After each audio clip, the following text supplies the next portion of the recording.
For the longest, I felt like I had to choose just one thing and sacrifice everything else I loved.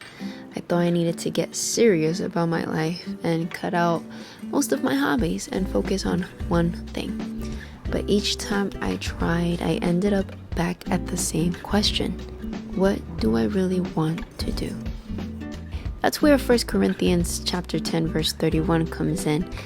So whether you eat or drink or whatever you do it all for the glory of God. I started praying about my choices, asking God for guidance in every step. It's not about choosing just one thing. It's about making sure that whatever I do reflects Him.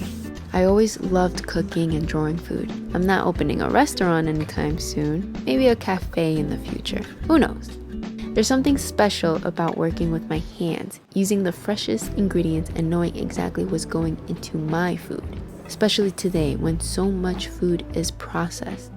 I want to honor God by taking care of my body with wholesome food. And while I haven't cooked and hosted a big meal with others while talking about Jesus, I really look forward to that.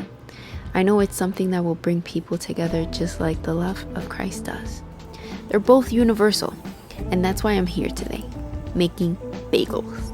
Not because I have everything figured out, but because I'm doing what I love, glorifying God and sharing that joy with all of you. I'm also learning something new every day, whether it's a recipe or a truth about God, and I want to express that through food.